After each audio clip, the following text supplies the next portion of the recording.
Hi, and welcome to From a Full Cup. I'm your host, Natalie Mullen, a certified wellness educator, speaker, facilitator, and teacher. From a Full Cup is a mental wellness education podcast that helps women prioritize their wellness and put themselves first, because you can't pour from an empty cup. I present unique wellness tips and strategies in ways that are relatable and practical and can be adopted for your lifestyle. Whether I'm speaking at an event, facilitating a workshop, or coaching clients, I'm passionate about helping women dream big, take action, and move the needle forward to achieve the life they want. Now, let's get started.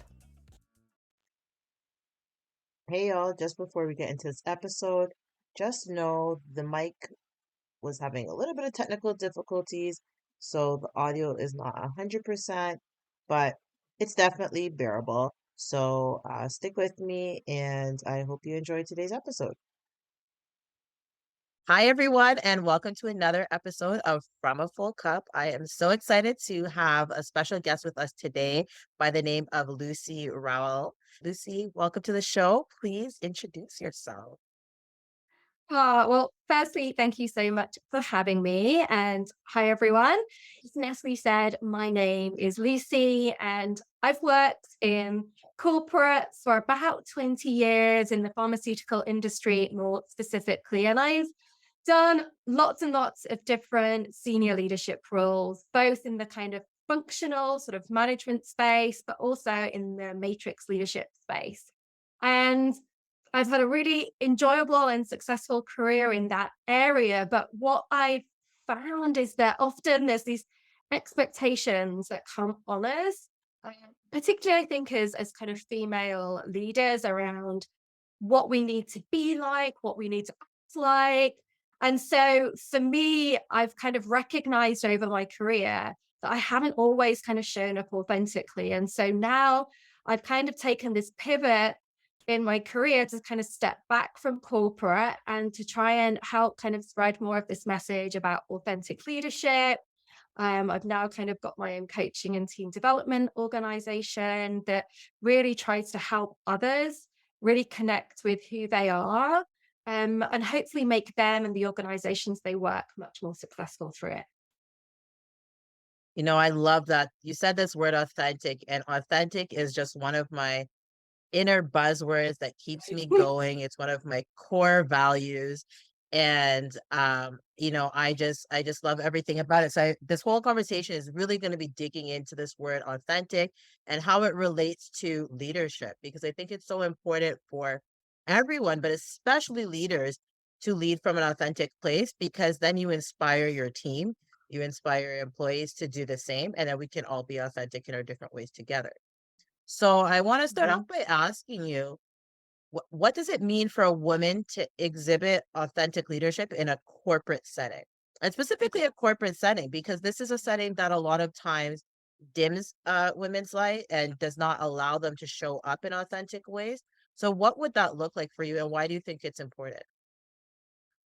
Yeah. So I guess what I would firstly say is I think, you know, each of us are completely unique and different. So I think how we will show up authentically and how we exhibit that is going to look a little bit different. And so I would kind of say there's two pieces that I think are important for us, and whether you're female or not, but I think particularly for women is firstly actually just being aware of that. So, you know, what I recognized in myself, probably maybe 5 to 7 years into my career, I wasn't being who I was. I hadn't really recognized this at the start. And it wasn't until I kind of took some time out and really became super aware of like what I was doing, who I was, what is it I actually wanted to do? Who did I want to show up being?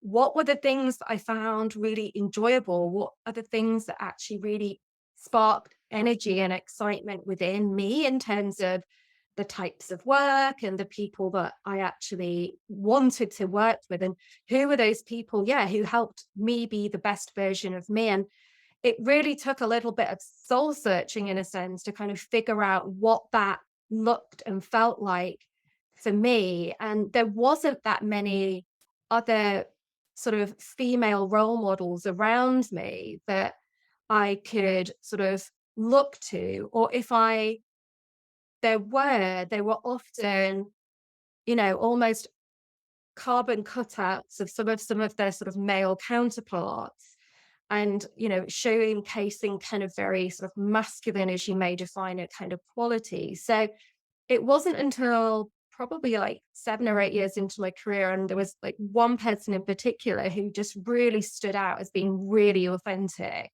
She just kind of came across and didn't seem to give two monkeys about what anyone else kind of thought or how she was going to show up. And that just kind of stemmed this sort of feeling in me that I could actually just be who I wanted to be and not sort of worry about this expectation.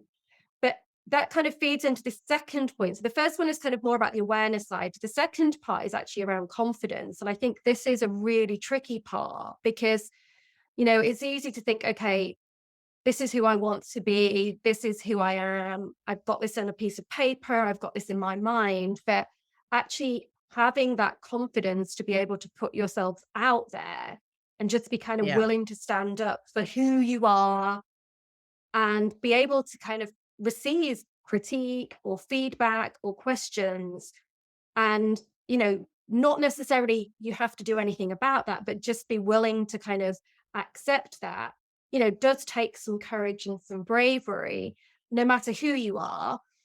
But the more you can kind of experiment and play with that and gain that confidence, then I think that's where you can start to sort of then slowly build into kind of who authentically you are within a corporate world. Yeah, no, I think that really makes sense. I think for almost everything in life, we have to start with self-awareness. We have to question our own selves, and we have to really dig deep to find the things that are in alignment for us. And that we know how Mhm. to take action and take inspired action that is going to be meaningful and fulfilling to us. And that idea about confidence as well, because authenticity and confidence go together. And the more confident you are in your own self and in your unique personality, your skill sets, your strengths, even your weaknesses and your flaws, if Mm. you get to a place where you can really just own those things, you can show up more authentically. Like I know for myself at this stage of life, I'm very aware of my strengths and my flaws, and I'm okay with both of them. And I'm a little bit bossy, I'm a little bit pushy, I'm a little bit of a perfectionist, and I know these things. But I also, you know what I mean? And it's okay. Yeah. It's okay. And I'm not actually trying to change those things. I can always improve on those things, of course. But I realize that they actually Mm. are core to who I am, and they serve me more than hurt me. They actually are a good Yeah. thing because that being able to push people a little bit helps me in leadership. It helps me to rally people on, right? And I've been able to learn how to Yeah. soften it in some ways and work on my delivery and things like that. But I think getting to a place of authenticity where you can show up in a way that's true to yourself is really powerful. Mm. So I want to ask you, as a leader, Mm. whether currently or just in your life at different points, what are some of the specific things that you have done to show up authentically? Yeah. This is a really great question. And I definitely find that for me, there's kind of cycles. So usually, as I kind of either start in a new role or something like that, I class it as my kind of wobbly time. Is the time I'm kind of a little bit like less sure about kind of being 100% kind of authentic to who I am. And then as I kind of gain some comfort in where I am and what I'm doing and within a new kind of role or opportunity, then I feel kind of my authenticity comes out even stronger. But there's certainly a couple of things that I would definitely share with your audience. And I think one of the first things actually is what you had spoken to again about this awareness and knowing where the strengths and weaknesses are. And the weakness has been a really important one as well, because I think often in leadership roles, we tend to think, oh, every leadership role is the same. And if a leadership role comes up within your company or somewhere else, I think sometimes we forget about the context and the space that those roles might be in. But I would say for me, one of the biggest learnings and the things I absolutely use now is actually a lot to do with boundaries. So I'm really now confident in being able to say when I start a new role, for example, um, what how I am going to show up, but things as well that I'm not kind of willing to do. And this, I'll kind of Mm. share a couple of things in this setting. And one of them actually is an example from probably about 7 or 8 years ago. And I was moving into a team where pretty much everybody was a workaholic. I am not a workaholic. I love my jobs. But at the same time, I love my family. I love my free time. I'm somebody who needs downtime to kind of rejuvenate. And so I was really transparent and I kind of shared with them, like, I know this is a team where emails go out all weekend, all evening. This does not work for me. Like, I cannot work in this setting. I promise you, I will give you like 110% of me. And I think you'll get, you know, the job will be done and it will be done to a really, really high standard. I think a lot of the thing with authenticity is once you're comfortable in that, if they'd have said to me, "Oh, no, actually, we need you to kind of be there Saturday and Sunday," then it would have been clear that wasn't the job for me. Like, that wouldn't have worked. I wasn't willing to sacrifice that for me. And so that's kind of like one type of example of one place where I think I've tried to show up a little bit authentically. The other places, are just sometimes like silly things I'll say to people in terms of, I love bright colors. I am not going to turn up in a gray or black suit. If there's an expectation of going to be there in a gray or black suit, that's not going to work. I'm full of color, and that shows my personality, and that shows me don't want to be surrounded by gray and black suits. I want to, be able to at least spark some joy within. I think the other part that I would kind of also share is just finding also kind of where my personality and my sort of work life balance impact each other. So I think there's sometimes a concern with authenticity, and particularly in kind of a corporate setting, that means everyone's got to kind of turn up and share everything.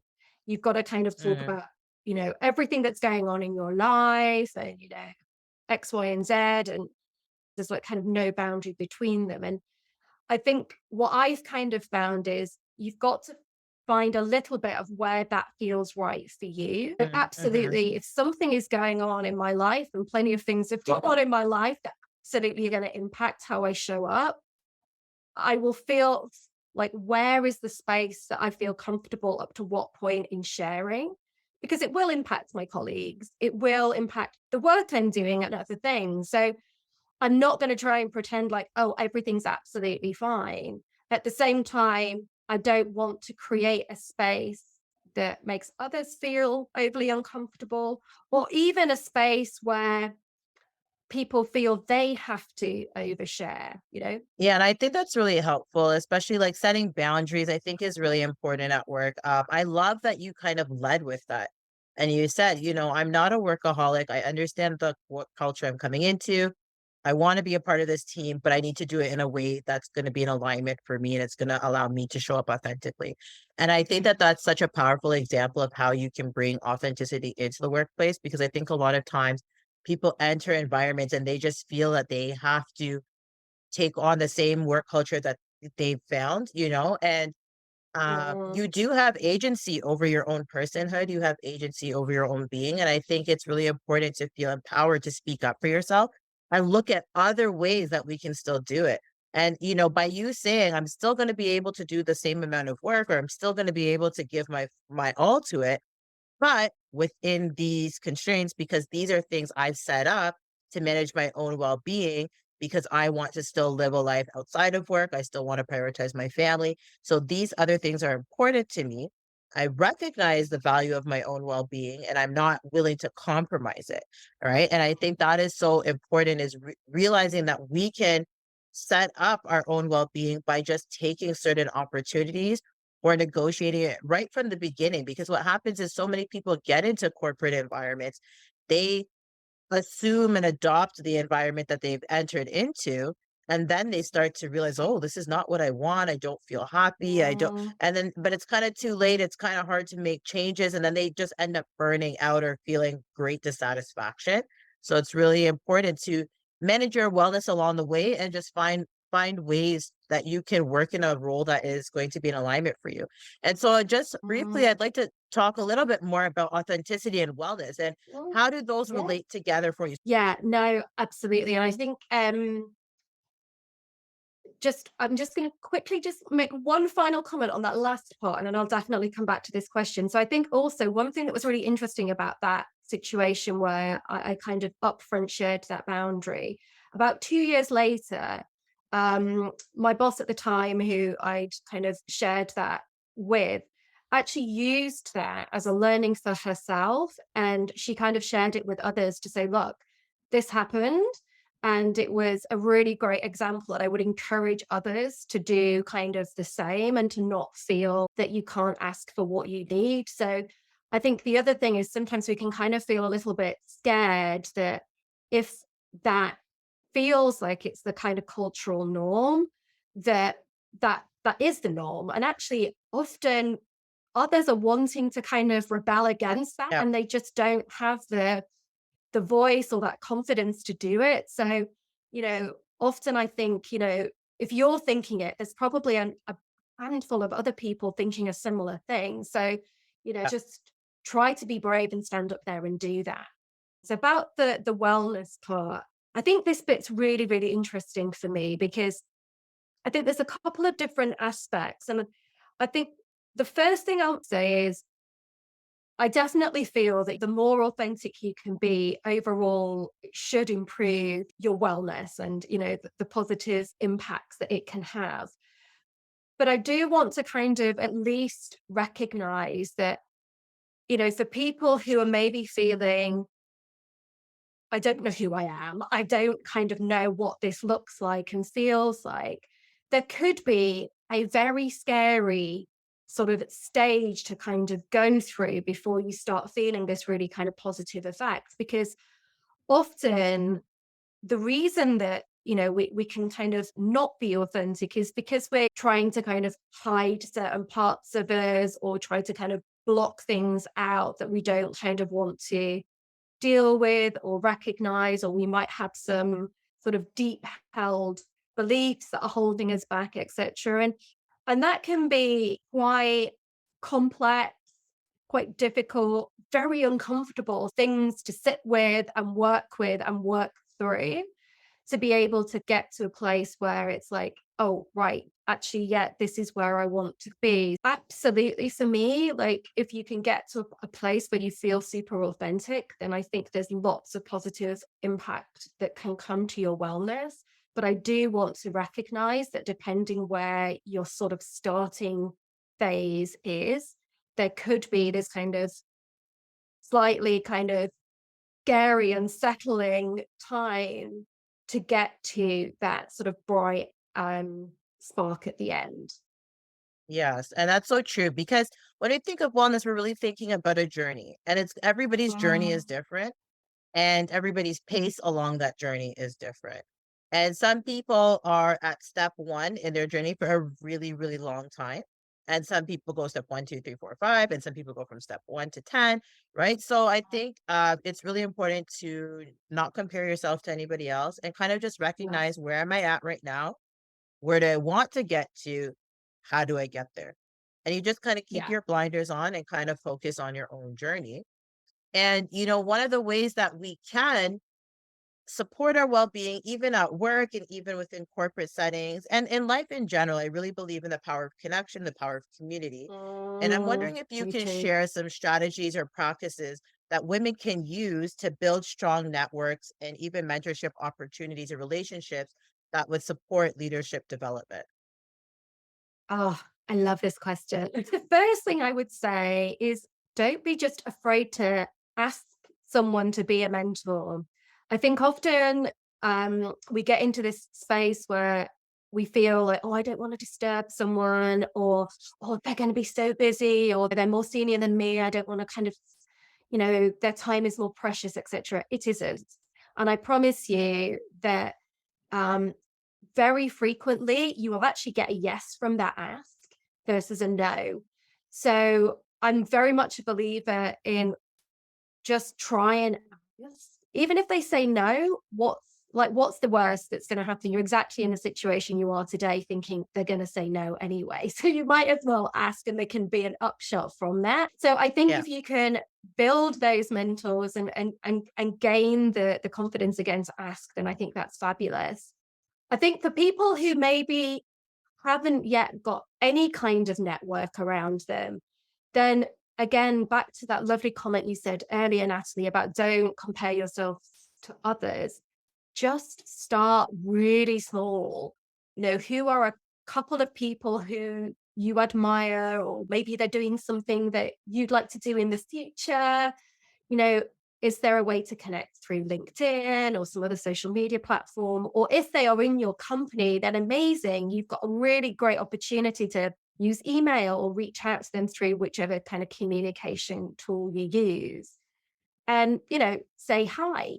What I've personally found is like one of the most productive ways to actually sort of get those conversations kind of moving, and also in the sort of both in the building networks generally and in the mentoring space, is really to come at it from a space of curiosity.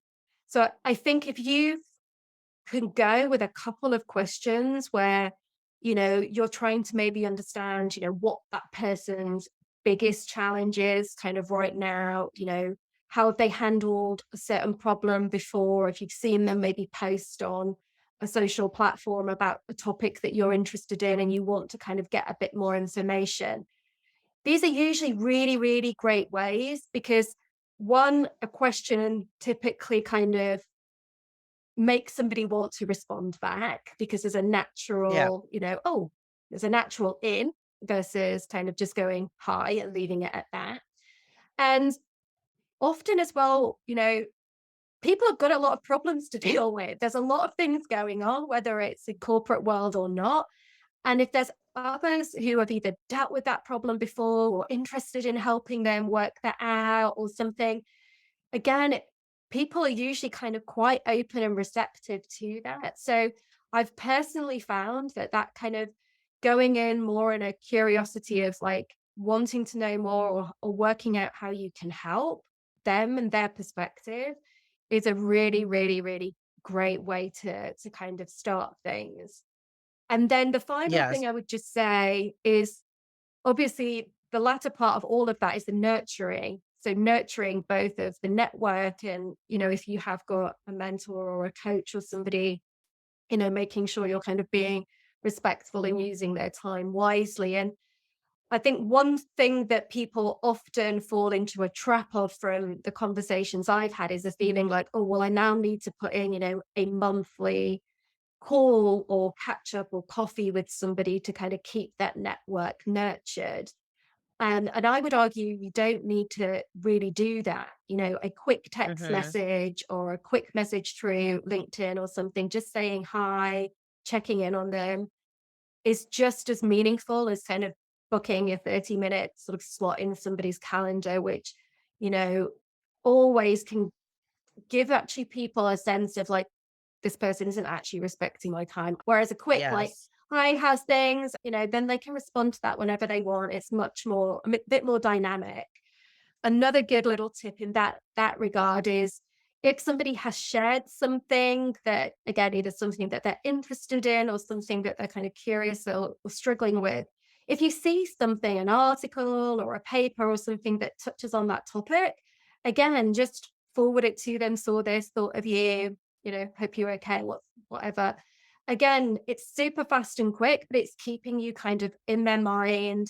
It's kind of making them recognize that you're somebody that's, again, you know, helpful, collaborative, cooperative, Mm. etc. I really like what you're saying because, again, thinking about authenticity and thinking about how can you also give, right? Because I think a lot of times our Yeah. society is set up for us to receive, and we're always like, I think people are naturally selfish. They're naturally thinking like, what's in it for Yeah. me? And it's not necessarily a bad thing, but if you can think Mm, from the perspective of like, how can I give? How can I help? How can I serve?